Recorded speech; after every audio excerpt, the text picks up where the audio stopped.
Voice with Action podcast. I am here with Matt. Matt is a founder of Orphan Relief and Rescue, and he's on our board currently. So we are all together. Rebecca, Matt, and myself are together. We're here for our strategic fundraising planning for Orphan Relief and Rescue. So we wanted to interview Matt to hear back when Orphan Relief and Rescue started in 2007. Take us back in time, Matt. Let us know, why did you even want to help start Orphan Relief and Rescue? What was that like back? Well, 2007, so long ago.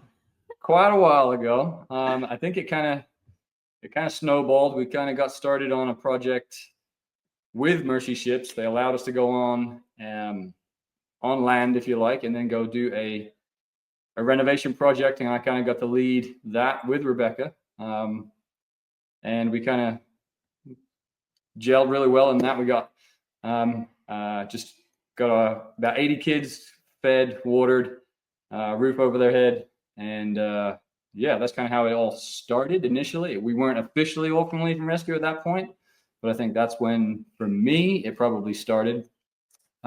Just seeing the impact that we could have. Yeah. Do you feel like there was a calling, or what was kind of that journey when it actually became Orphan Relief and Rescue? What was that conversation like where you were invited to come start the organization? I kind of started, I think, with just a discussion, really. Came down to Texas just to see Tim and Rebecca after we all left the ship, and we kind of talked about, could this even be a possibility?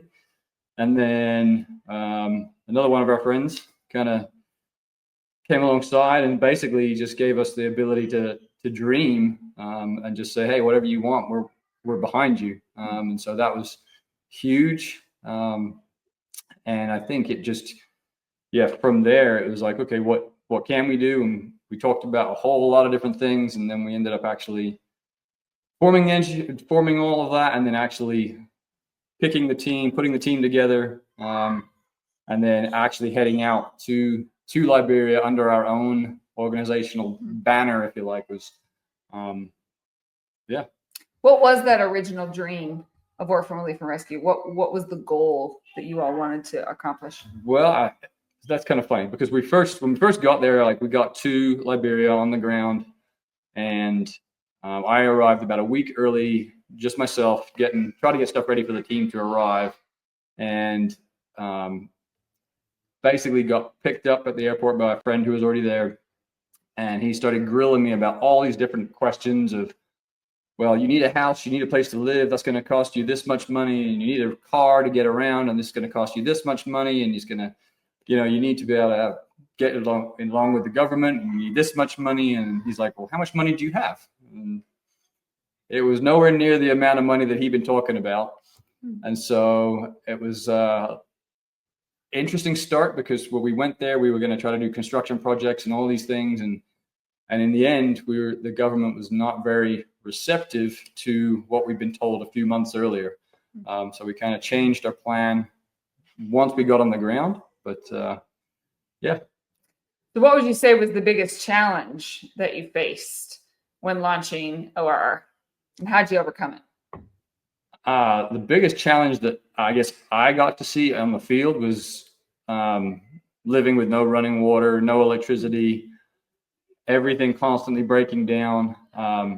Liberia is a tough, hard place, or at least it was when I was there. It's a little better now, but it was, just the everyday surviving was pretty tough. But we did have an amazing lady who, Mom Mary, thank you. You kept us alive. And she was an absolute godsend to us. She really was, and still is. So she was our cook. Okay. So she cooked and took care of, all the little details of things in the country that we needed answers for. She was our go-to. So I'm curious, I know you never had a typical day, but because every day was different, but what was your intention for each day, like of work? Like, what did you So for me, I got to have a blast. So I was kind of heading up construction.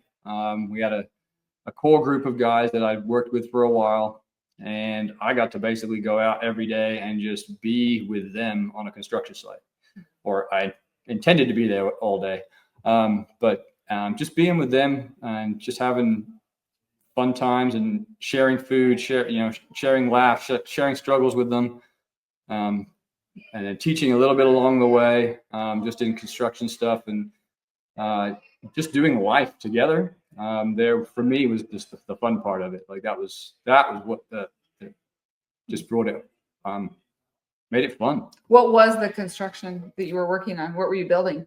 Anything and everything. We fixed roofs. We built whole orphanages from the ground up. We did latrine projects, well projects,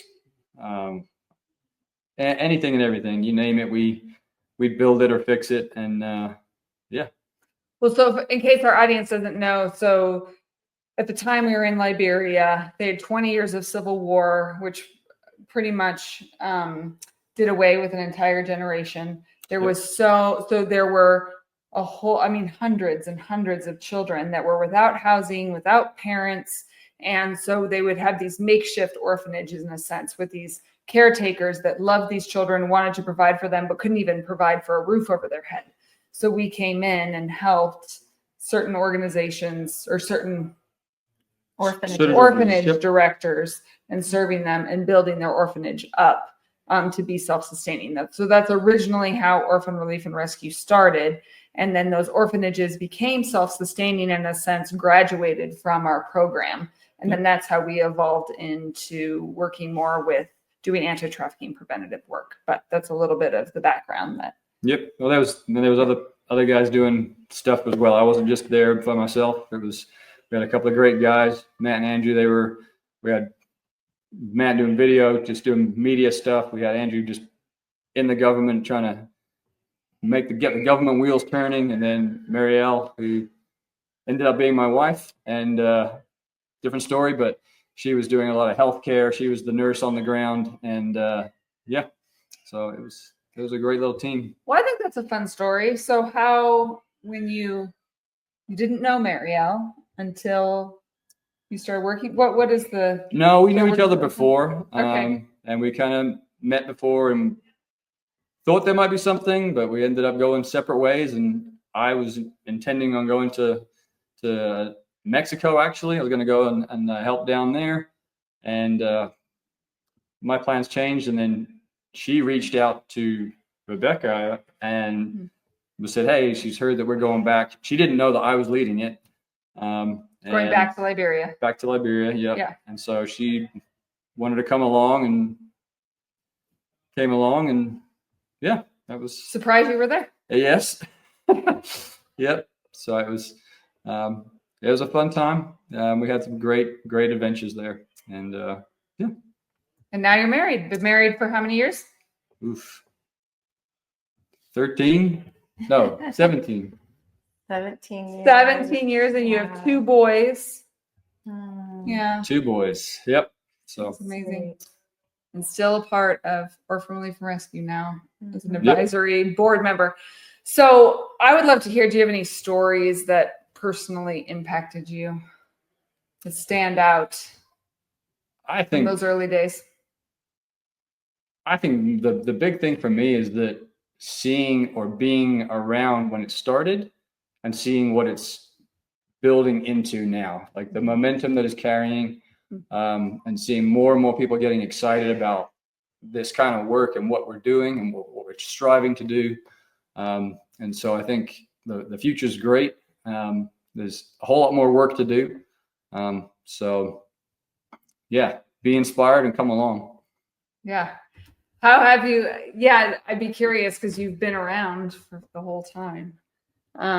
Would you speak any more into how it's changed over the years? Specific, like examples.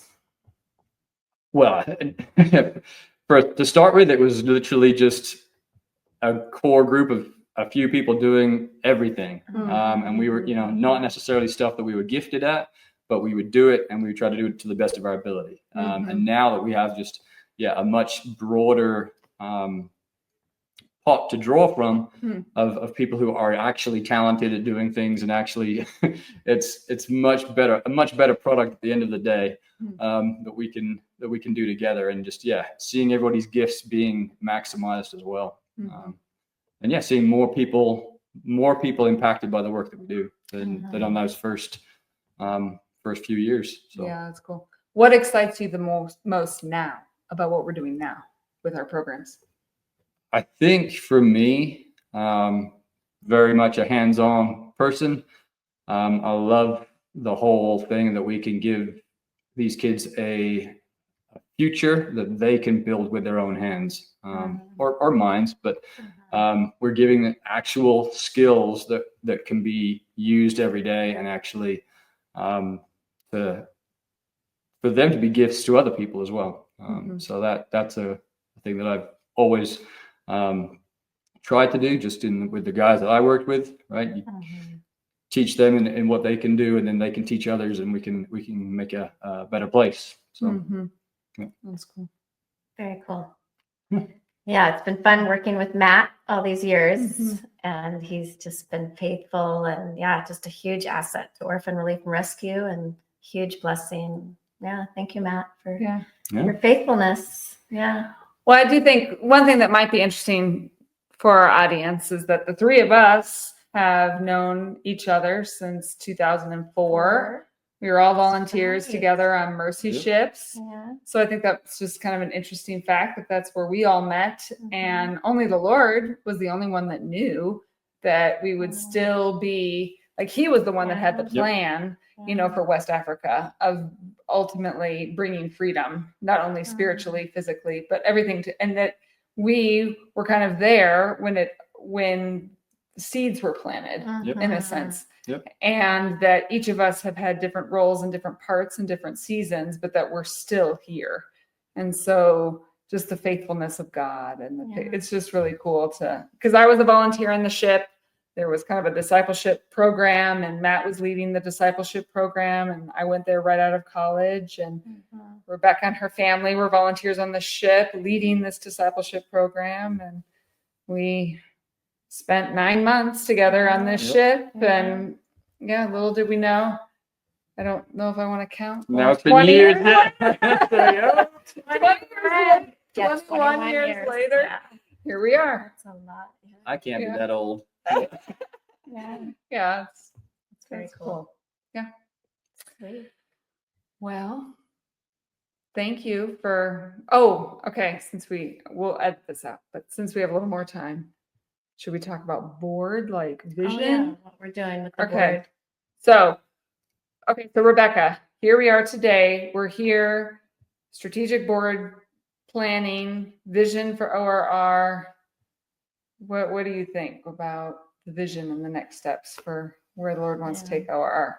Yeah, we're growing incredibly. We've intercepted 640 kids this last year from being sold or have brought back from slavery. And we're just seeing God open the heavens this year. We've talked a lot on this podcast about just these different stories of watching chief of the villages come to Jesus, and whole villages claiming that their village from this point on is for Jesus. And it's just shocking and unbelievable. And, we know that the answer to their village issues of no value for their children and just easily selling their children into slavery when they can't feed them.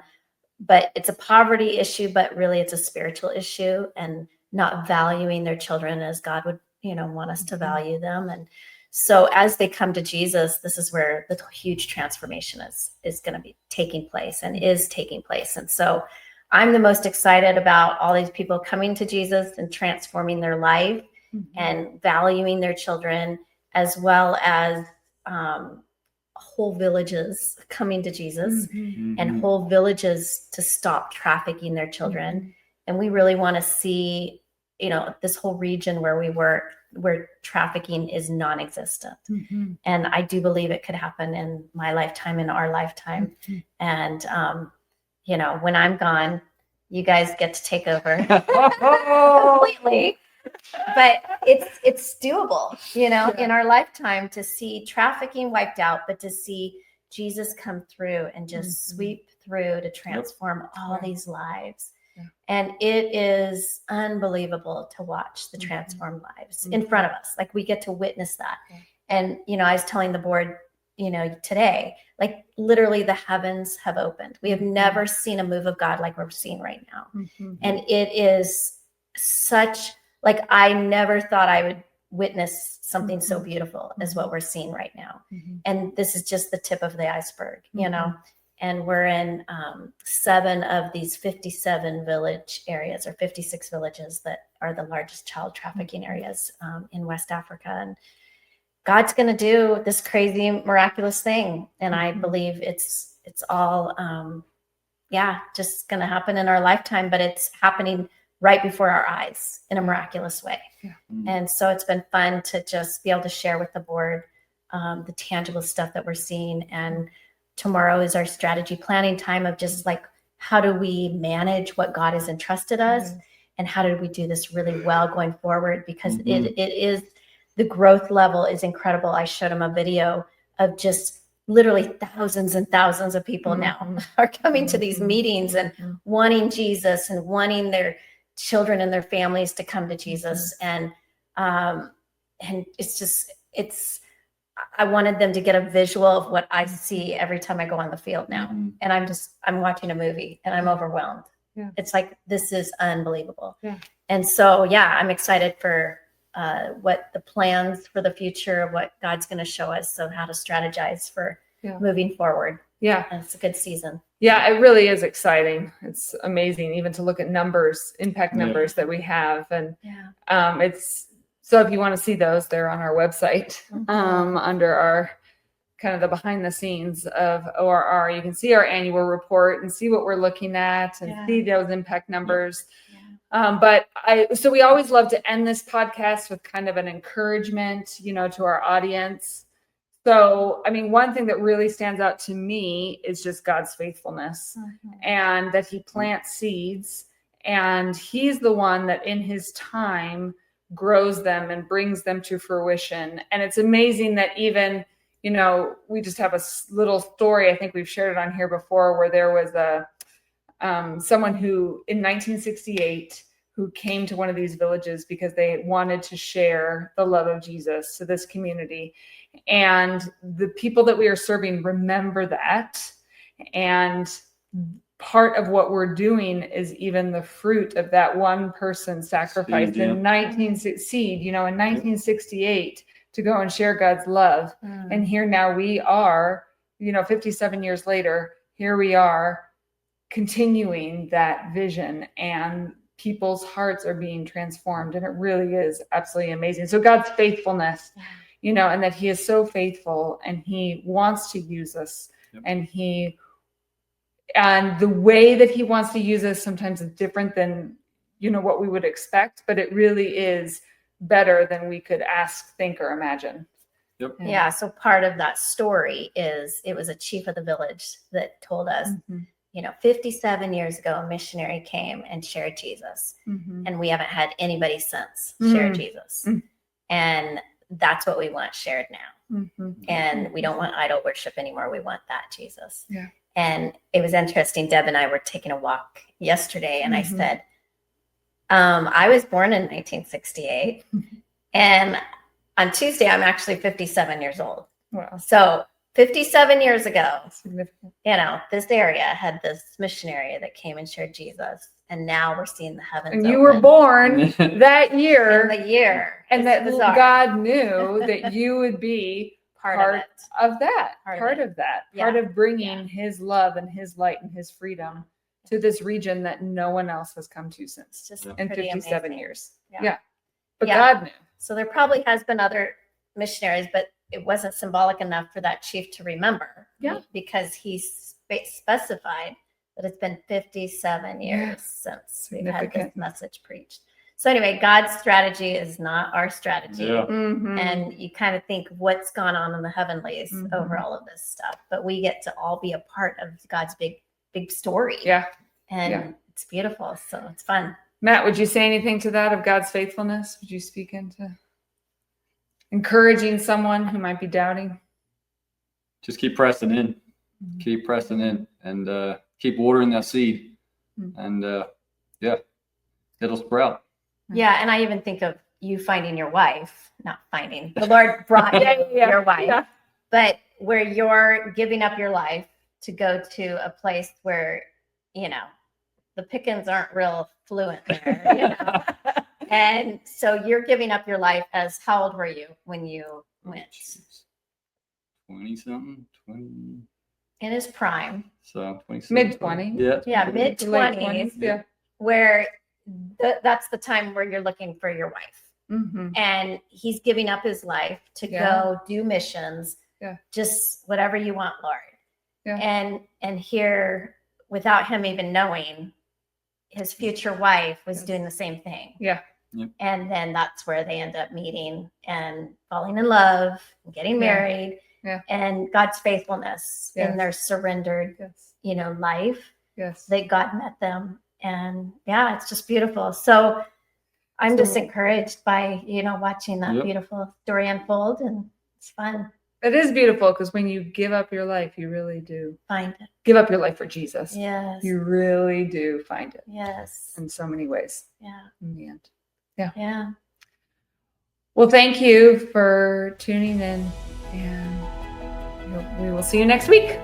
Thank you for listening to the Voice with Action podcast. If you enjoyed today's episode, would you consider sharing or subscribing to this podcast and leave a 5-star review to help us grow? If you want to reach us or help us end child trafficking in West Africa, go to Orphan Relief and Rescue.org. That's Orphan Relief and Rescue.org. See you next week.